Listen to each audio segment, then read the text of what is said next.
A mais nova série animada de Star Wars, intitulada Tales of the Empire ou Histórias do Império, está no ar. Então vem comigo para nossa análise completa da série e desses dois arcos narrativos de 3 episódios cada, focando na história de Morgan Elsbeth e Barry Zoff. Bora descobrir todos os segredos, easter eggs e referências da série agora. E fica até o final para desfrutar da mega promoção de 4 de maio da Hicks Forge, com um baita desconto para você garantir seu sabre de luz. A gente começa com a clássica introdução mostrando alguns capacetes e personagens, como a Sabine Wren, um droide de navegação, Ezra Bridger, o primeiro inquisidor lá da Ahsoka, o Chopper, o Crosshair, o Grievous, um droide assassino e um capacete de clone. Depois disso a gente começa primeiramente com o arco da Morgan Elsbeth, que é aquela personagem que a gente conheceu em The Mandalorian e posteriormente em Ahsoka, fazendo com que a gente conheça agora a sua origem e como que ela foi parar no poder lá no planeta de Corvus em Mandalorian e depois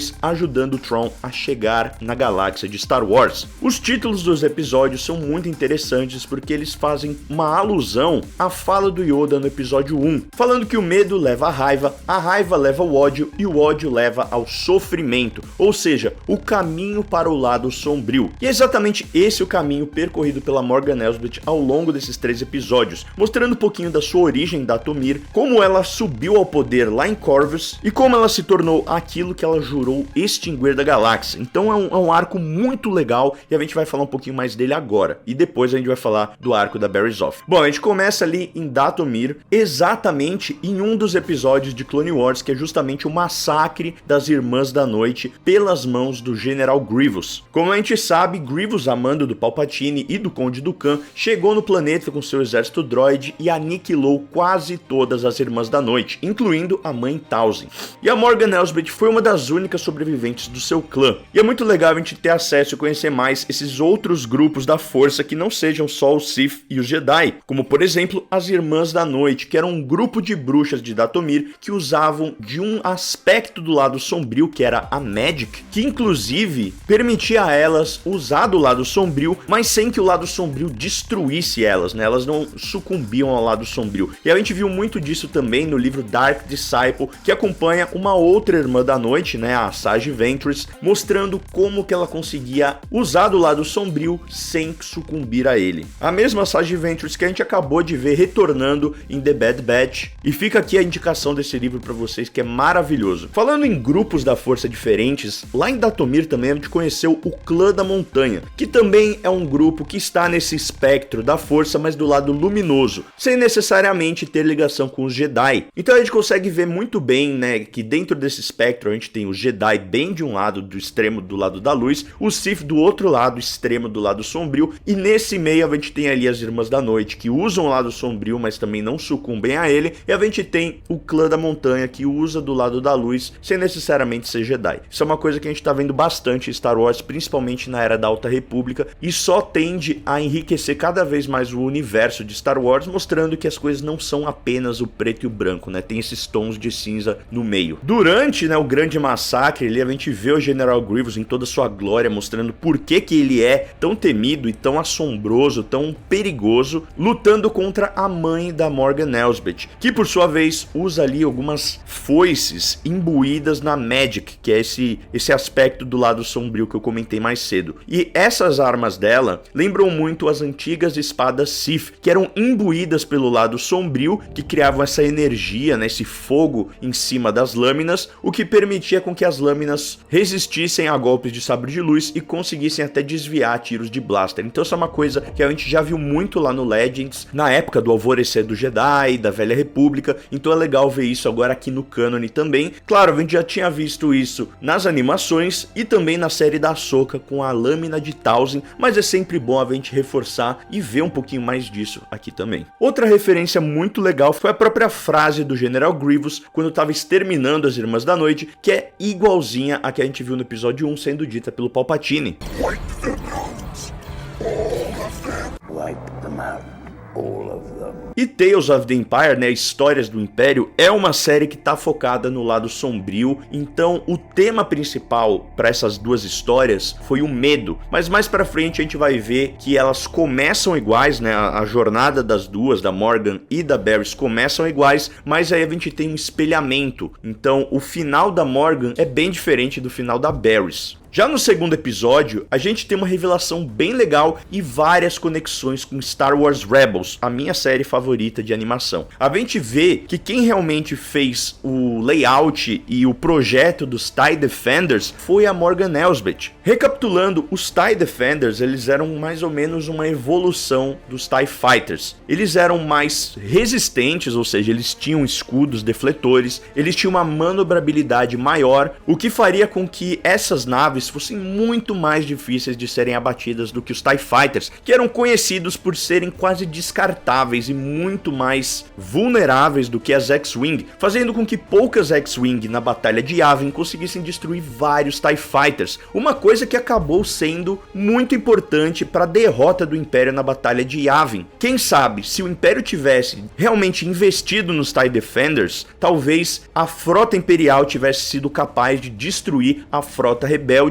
e a Estrela da Morte não seria destruída durante a Batalha de Yavin, fazendo com que o Império fosse quase imbatível. Mas como a gente pode ver na série, o Império não parecia estar muito interessado nesse projeto da Morgan e ainda ameaçou ir até Corvus para explorar as riquezas que ela tinha no planeta. Então o Império foi muito soberbo e isso acabou sendo parte da sua derrota. Mas esse projeto da Morgan chamou muita atenção do Almirante Thrawn, que a gente vê também na série. Ele ainda não é um grão-almirante, mas ele já está ali num cargo de destaque no Império e ele vai atrás da Morgan justamente para explorar mais esse projeto. Se a gente for lembrar, em Rebels, ele chega até a construir uma fábrica de TIE Defenders lá em Lothal, que acaba, graças aos esforços de Ezra, Hera, Sabine e sua turma, destruindo essa fábrica, ajudando também a galáxia. Essa destruição da fábrica, junto também com o fim do projeto Necromante que a gente acabou de ver em The Bad Batch, faz com que o Tarkin mova o investimento desses dois projetos para o projeto Stardust, que a gente sabe que é o projeto da Estrela da Morte que a gente acompanhou lá em Rogue One. Ou seja, o fim do projeto Necromante e a destruição da fábrica dos TIE Defenders acaba sendo vital para que todos os fundos e todo o investimento do Império seja direcionado para a Estrela da Morte. Que, convenhamos, era um projeto magnânimo assim e maléfico, que tinha muito potencial, mas justamente por eles terem tirado todo o investimento da produção de clones e terem começado com os Stormtroopers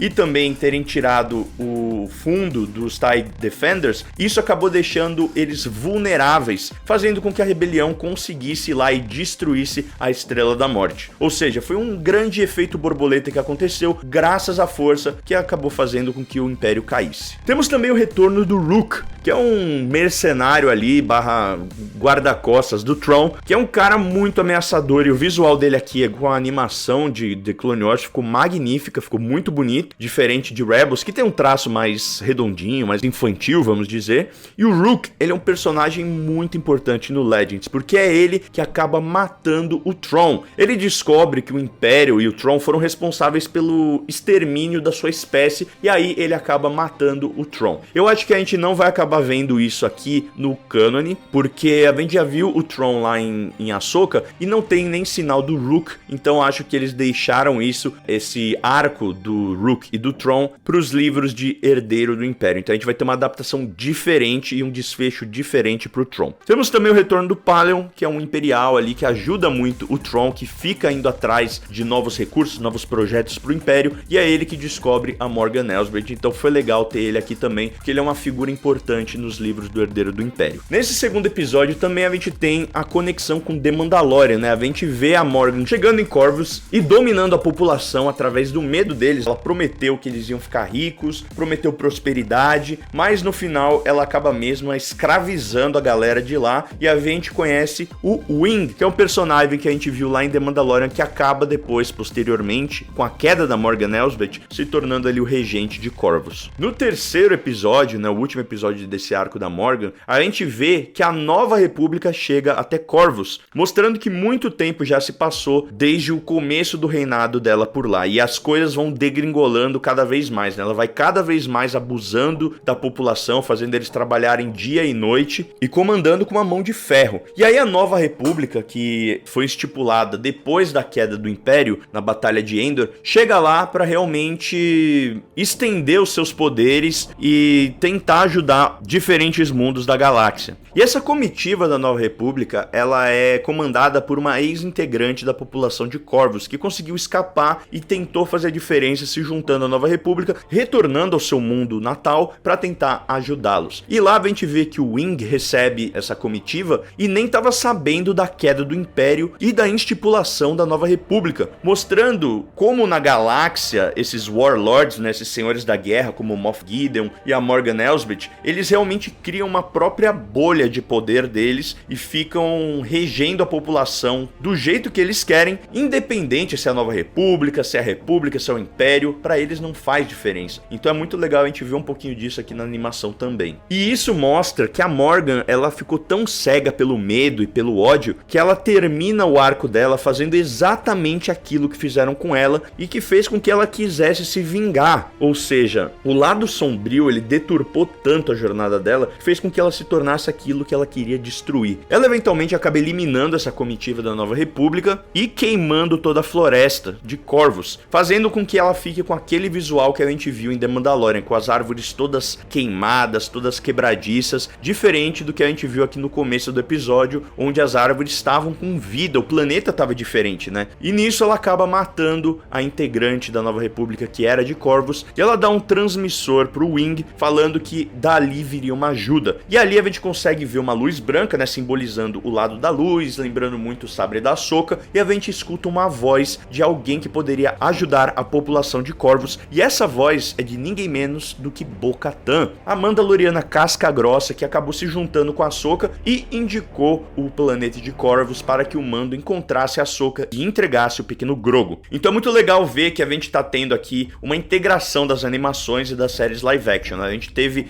muitas referências de Rebels, como eu comentei, teve coisa do Legends também, e também de The Mandalorian. Então é legal a gente ver que os novos materiais da franquia estão conseguindo fazer todas essas ligações de um jeito orgânico e não só pelo fanservice em si. Bom, esse arco da Morgan, eu achei que ele foi perfeito. O primeiro episódio, ele é maravilhoso. Toda aquela parte do Grievous é um negócio super ameaçador, muito bem filmado, muito bem editado, né? A trilha sonora também dessa série tá maravilhosa, tá sendo feita pela família do Kevin Kiner, né, que trabalhou em Rebels, trabalhou em Ahsoka. Esse cara é muito bom e eu espero que ele continue fazendo projetos de Star Wars. Pra mim, o arco da Morgan foi o melhor aqui dessa temporada. A gente já vai falar do Daenerys e por que eu não gostei tanto do final do Daenerys, mas em relação ao arco da Morgan, eu acho que ele ficou redondinho. Era algo que a gente já esperava, né, porque a gente meio que já teve um outline da jornada dela, mas serviu pra gente completar essa história completa da Morgan, desde a sua origem até o seu final em Ahsoka, e ficou uma baita personagem, as motivações dela, a jornada dela, que é uma jornada trágica, mas assim como a maioria das jornadas do lado sombrio, elas acabam sendo trágicas pela própria natureza do lado sombrio. O que nos leva agora ao episódio 4, primeiro desse arco da Barriss, que serviu como finalmente para confirmar uma antiga teoria dos fãs, uma coisa que a gente queria muito ver, que era a Barriss Offee como inquisidora. Pra quem não lembra, a gente conheceu ela em The Clone Wars, ela era a padawan da mestre Jedi Luminara Unduli, e ela era amiga da Ahsoka, na época que as duas eram padawans. Mas a Barriss, ela ficou muito descontente, desiludida com a Ordem Jedi, ela viu essa hipocrisia dos Jedi, assim como o Dukan também, mas ela acabou pegando essa indignação e indo para um caminho muito errado. Ela fez ali um bombardeio no Templo Jedi e acabou incriminando a Ahsoka. Tudo isso para conseguir destruir a Ordem Jedi, o que acabou não dando certo, porque o Anakin foi lá, foi atrás, investigou, provou a inocência da Ahsoka, mas todo esse plano da Barriss acabou tendo um desdobramento muito maior. Foi o que fez com que a Ahsoka deixasse a Ordem Jedi e entrasse no seu caminho como uma usuária do lado da luz independente. E aqui a gente vê que a Barriss estava presa ali em Coruscant durante a Ordem 66, inclusive a gente até vê a guarda de Coruscant, né, pela armadura vermelha, e a gente gente vê que a Lin, a quarta irmã dos Inquisidores, vai até a cela dela e oferece a ela um caminho alternativo. Na verdade, o único caminho, né? Ou era a morte, ou ela poderia se unir aos Inquisidores. Falando nisso, a gente viu vários Inquisidores aqui, como o Grande Inquisidor, que inclusive está sendo dublado pelo Jason Isaac, né? Que é o dublador original, que viveu o pai do Draco Malfoy na saga do Harry Potter. A gente viu o Marok, que a gente conheceu a Ahsoka, e também aquele Inquisidor misterioso que a gente viu na série História dos Jedi com a Ahsoka. E aí a ideia, né, dos Inquisidores é sempre pegar usuários do lado da luz que acabaram sendo negligenciados pelos Jedi e oferecer a eles essa nova posição, caçando Jedi remanescentes ao longo da galáxia pelo Império. O que nos leva a Nur, a fortaleza dos Inquisidores, que se você for ver, tá em construção. A gente já viu essa fortaleza no jogo Jedi Fallen Order e também na série Obi-Wan Kenobi, onde eles guardavam os restos mortais mumificados de vários Jedi e era o quartel-general dos Inquisidores também. E foi muito legal ver que eles ainda estão construindo, então isso ainda é algo muito recente. Lá a gente vê a Barriss Offee com 2 outros Jedi e um deles se nega a se juntar aos Inquisidores, o que acaba fazendo com que ele seja morto pelo Grande Inquisidor. Já a Barriss e o outro Jedi remanescente, eles acabam lutando até a morte para entrar nos Inquisidores. E durante essa luta, a Barriss acaba cedendo ao lado sombrio, usando o Force Choke, quebrando o pescoço do Jedi, algo que anteriormente a gente viu ela treinando ali com o Grande Inquisidor, ele apenas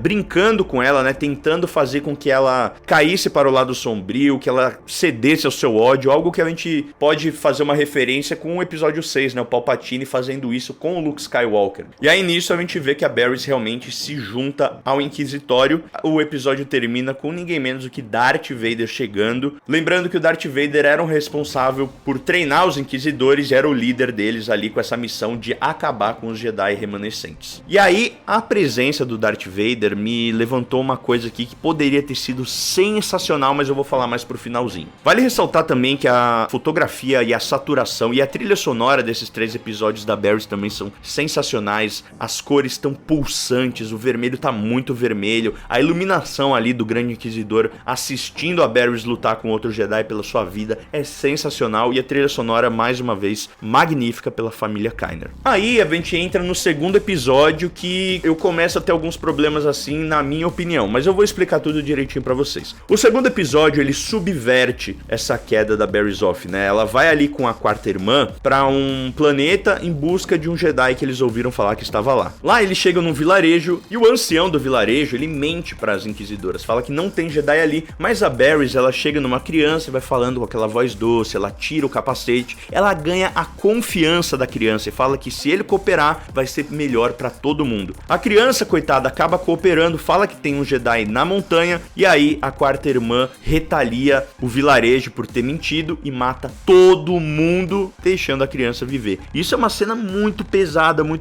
e isso com certeza é um catalisador para Barriss não querer mais seguir por esse caminho. Eventualmente elas acabam achando o Jedi, a quarta irmã luta com ele, quase o extermina, deixando ele para morrer ali, e a Barriss acaba se voltando contra ela e jogando ela do precipício e salvando o Jedi. O que nos leva ao terceiro episódio, que é o desfecho oposto ao da Morgan, como eu tinha comentado. A Barriss, ela acaba virando uma curandeira espiritual ali, uma espécie de guru da força, que fica afastada, fica tipo uma eremita, mas ela acaba ajudando crianças sensitivas à força a escaparem do Império. Se a gente for lembrar, isso pode ser até uma conexão com The Bad Batch, o Palpatine, ele tem um projeto secreto onde ele fica recrutando crianças sensitivas à força para fazer testes com o sangue delas, para ver se a contagem M, né, os midi-chlorians no sangue, podem ser clonados e ainda manter essa contagem, que é justamente o que ele conseguiu encontrar na Ômega, o que fez com que ela fosse perseguida e fosse tão importante para o Império. Ou seja, o Palpatine, ele já tá querendo um clone dele mesmo que consiga manter a contagem de midi-chlorians no seu sangue. E isso, até onde a gente sabe, ele só encontrou com a Ômega, e aí teve todo o desfecho de The Bad Batch destruindo o projeto Necromante, e ainda fica esse mistério de como que ele conseguiu de fato essa contagem M sem se deteriorar, e como que o Moff Gideon conseguiu refazer o projeto Necromante e fazer clones sensitivos à força dele mesmo. E eventualmente a gente sabe que o Palpatine vai ter o Supremo Líder Snoke e que esse projeto vai dar certo, mas a gente ainda não sabe como. Então é legal ver que as coisas estão todas interligadas interconectadas, né? Isso que a gente estava falando mais cedo. Então a gente vê um casal com um filhinho sensitivo à força tentando escapar, e como forma de ajudar essa família, a Barrys fala que ela tem uma amiga que pode ajudá-los e fala para eles pegarem a nave e seguirem nessas coordenadas. Quem é essa amiga? Eu suspeito que possa ser a Ahsoka. Eu acho que a Barrys foi atrás dela, conversou com a Ahsoka, elas meio que fizeram as pazes, o que pra mim já é uma coisa assim meio difícil de imaginar, mas é a opção que nós temos aqui, é o melhor caminho que a gente pode imaginar. E aí, toda essa questão da Barrys ajudar crianças sensitivas à força também é uma conexão com o jogo Star Wars Jedi Survivor, onde a gente vê que o Cal Kestis, ele consegue criar ali o caminho, que é basicamente uma forma de pegar essas crianças sensitivas à força que estão sendo caçadas, ou Jedi remanescentes que estão sendo caçados pelos Inquisidores e pelo Império, e levá-los até um planeta misterioso, cujo caminho é muito difícil de chegar. A gente viu isso no jogo, e também a gente viu isso na série do Obi-Wan Kenobi, dando até a entender que o próprio Quinlan Vos foi um dos Jedi que passaram por esse caminho até o planeta para ficar longe do Império. E aí, a quarta irmã acaba chegando e elas têm o seu confronto. No final, é um confronto de não confronto, né? É um negócio meio difícil de explicar, mas assim, a Barrys Offee acaba fazendo a mesma coisa que o Grande Inquisidor fez com ela no episódio passado. Ela escolhe não engajar na luta, só desviando das coisas, mas ao invés do que o Inquisidor fez, né, de tentar fazer com que a Barrys caísse pro lado sombrio e usasse da sua raiva, a Barrys está fazendo o contrário. Ela está usando da não violência para fazer com que a Lin, a quarta irmã, veja que o ódio não é o caminho. Isso acaba funcionando uma vez que a Lin entra na caverna para encontrar a criança e a família, mas ela acaba ficando presa e tendo que confrontar ela mesma. Um paralelo direto com a caverna de Ahch-To, né, que a gente viu a Rey enfrentando seus próprios reflexos ali e olhando para si mesma, e também a caverna de Dagobah, que era um lugar muito forte do lado sombrio, onde Luke Skywalker acabou entrando e enfrentando seus próprios medos, entre eles o Darth Vader e a possibilidade dele se tornar o seu próprio pai. No final, a quarta irmã acaba matando a Barrys e a Barrys perdoa ela, o que dá a entender que a quarta irmã acabou também tendo uma redenção, e é por isso que a gente não viu ela mais pra frente durante as outras séries e filmes da franquia. O que me leva ao problema que eu tive assim com esse arco da Barrys. Pra mim, eu acho que essa mudança dela acabou ficando muito brusca, né? Muito pelo motivo da gente ter apenas 3 episódios pra fazer todo esse arco e essa mudança da personagem. Eu entendi a intenção deles de mostrar essas duas histórias que começam iguais, mas que mostram desfechos diferentes, e tudo isso tá no poder da escolha dos personagens. A Morgan poderia ter tido esse mesmo destino, ela poderia ter escolhido não levar o ódio e o medo pro coração e ter feito algo que realmente ajudasse o povo de Corvus e fizesse com que ela se tornasse uma pessoa boa, algo que aconteceu com a Barrys. Então é legal a gente ter esses dois caminhos, mas eu acho que a história da Barrys teria sido muito mais interessante se a gente tivesse continuado no Inquisitório e explorado a relação dela com o Darth Vader. Porque assim, a gente tá falando das histórias do Império, então dá a entender que essa é uma série focada no lado sombrio. Então a gente teve uma metade que foi full lado sombrio e uma outra que foi uma redenção do lado sombrio. Eu acho que a gente ter ficado ali no Inquisitório e ter explorado a relação do Darth Vader com a Barrys teria sido mais interessante. Eu explico. O Darth Vader, ele é o Anakin Skywalker. E o Anakin Skywalker foi responsável por prender a Barrys e inocentar a Ahsoka. Depois que o Anakin se tornou Darth Vader, ele basicamente exterminava todo mundo que havia conhecido o Anakin e que poderia descobrir a verdadeira identidade dele. A identidade secreta do Darth Vader era um grande segredo. Pouquíssimas pessoas na galáxia sabiam. E a Barrys Offee poderia ser uma dessas pessoas porque ela conheceu o Anakin e ela poderia perceber isso, como muitos outros perceberam, inclusive o próprio Tarkin percebeu que o Darth Vader era o Anakin. Então, seria muito interessante ver o Darth Vader, como é que ele reagiu a reencontrar a Barrys, né? Porque eu tenho certeza que ele não gostava da Barrys. Será que ele iria retaliar? Será que não? Será que ele iria trazer ela mais pra perto pra no final matar ela? Eu acho que isso teria sido uma história muito interessante, porque os fãs da animação e quem acompanhou Clone Wars sabe de tudo isso. Então essa tensão do tipo, o que será que o Darth Vader vai fazer? Como ele vai reagir? Eu acho que isso poderia ter sido uma bela história pra gente seguir. E, na minha opinião, acho que teria sido mais legal a gente ver a Barrys como uma inquisidora e seguindo nesse caminho de perdição do lado sombrio, que teria mais a ver com a temática da série. Mas eu super entendo o caminho que eles quiseram fazer, né? Essa jornada espelhada das duas que começa igual, mas termina diferente. E é uma coisa super Star Wars. A redenção e a chance das pessoas mudarem é algo que tá no DNA de Star Wars. Dito isso, a série foi magnífica, assim, a animação, o nível de detalhe, o design dos personagens tá cada vez melhor. Me anima muito a gente ter esse projeto de história dos... A gente teve história dos Jedi, agora história do Império. Quem sabe a gente tem uma história dos Mandalorianos. Então isso abre portas pra gente conhecer um pouquinho mais de personagens interessantes, histórias novas. E esse formato de antologia, né, de histórias que não necessariamente vão ter continuações, são coisas fechadas, também é muito legal. E é uma série super rapidinha de assistir. Os 6 episódios dão mais ou menos 1h e pouco. Foi excelente e um ótimo jeito de celebrar o 4 de maio. E já que a gente tá falando de 4 de maio, eu tenho que falar pra vocês porque a Hicks Forge tá com uma mega promoção. O site tá inteiro com 12% de desconto em todos os sabres para celebrar o May the 4th. E usando o nosso cupom que é MANDO, você garante mais 3%, totalizando 15% de desconto no seu pedido. Lá tem sabre de luz NeoPixel, tem sabre de luz RGB, tem sabres únicos, tem sabres dos seus personagens favoritos, tem garantia de 1 ano, tem assistência técnica vitalícia, você pode parcelar em até 8 vezes sem juros. Então, gente, corre porque é só durante esse mês de Star Wars, 12% mais 3% do nosso cupom, que é MANDO, você garante 15% de desconto no seu sabre da Hicks Forge. No mais, se inscreva no canal porque a gente tá chegando perto da nossa cobertura completa de Decolite, vai ter vídeo todo dia aqui no canal. Espero que vocês tenham curtido o May the 4th, celebrado bastante. Eu vou deixar 2 vídeos aqui como sugestão para vocês acompanharem também, e te vejo no próximo vídeo, e this is the way.